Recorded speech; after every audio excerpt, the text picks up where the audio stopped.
क्या आपने भी कभी ऐसे इंसान को देखा है जो बाहर से तो बहुत शरीफ या धार्मिक बनता है, लेकिन अंदर से उसके दिमाग में कुछ और ही खिचड़ी पक रही है? तो इस वैरायटी के इंसान को टू फेस्ड या दोगला आदमी कहा जाता है।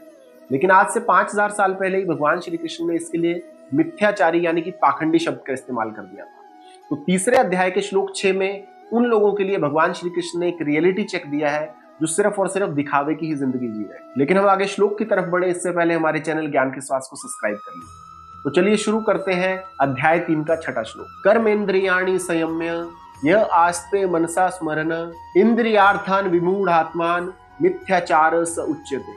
अर्थात भगवान श्री कृष्ण कहते हैं कि जो इंसान जबरदस्ती अपनी कर्म इंद्रियों को यानी कि हाथ, पैर, जीभ और आंख को रोक लेता है, लाइक बाहर से तो आंखें बंद करके बैठा है लेकिन अपने मन में अपनी सारी डिजायर्स के बारे में ही सोच रहा है, मुझे ये भी करना है, मुझे वो भी करना है, लेकिन बाहर से दिखावा कर रहा है कि मैंने कंट्रोल कर लिया है। तो भगवान श्री कृष्ण कहते हैं कि ऐसा आदमी पाखंडी कहलाता है। चलिए इस श्लोक के सार को एक बहुत ही मशहूर कहानी के साथ समझने की कोशिश करते हैं। एक बार की बात है कि दो साधु तीर्थ यात्रा पर निकले, तो उन्होंने एक रूल सेट किया कि वो अपनी यात्रा के दौरान किसी भी लेडीज को टच नहीं करेंगे। फिर कुछ दूर चलते चलते रास्ते में एक नदी आ गई और वहां उन्होंने एक बहुत सुंदर लड़की को खड़े हुए देखा जो नदी पार करने में डर रही थी ना, क्योंकि पानी का फ्लो बहुत ज्यादा था।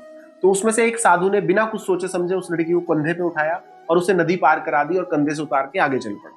तो इस पर छोटा साधु ये देखकर बहुत ज्यादा हैरान हुआ कि हमने तो कसम खाई थी कि हम किसी को टच नहीं करेंगे। तो उसे इस बात पे बहुत ज्यादा गुस्सा आने लगा। फिर वो दोनों कई किलोमीटर तक यूं ही चुपचाप चलते रहे, किसी ने एक दूसरे से कुछ नहीं कहा।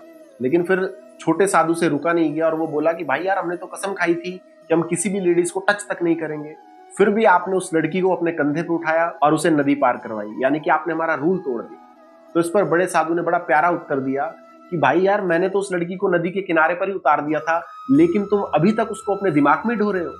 तो दोस्तों, इस कहानी से सीख क्या है कि छोटा साधु जो था वो शारीरिक रूप से तो कंट्रोल में था क्योंकि उसने लड़की को छुआ नहीं, लेकिन वो मानसिक रूप से इतना कमजोर था कि वो अभी तक कई किलोमीटर तक चलने के बाद भी उसी के बारे में सोच रहा था। और भगवान श्री कृष्ण हमारे इसी आचरण को मिथ्याचार यानी कि पाखंड कहते हैं कि बाहर से तो आप त्यागी बन रहे हो लेकिन अंदर से आप भोगी हो कि अभी भी आप पर्टिकुलर उस चीज के बारे में सोच रहे हैं। तो दोस्तों, ये श्लोक आज के समय में भी हम सब पर लागू होता है। लाइक आप किताब खोलकर बैठे तो पढ़ाई करने हैं, लेकिन दिमाग में आपके इंस्टाग्राम की रील चल रही है।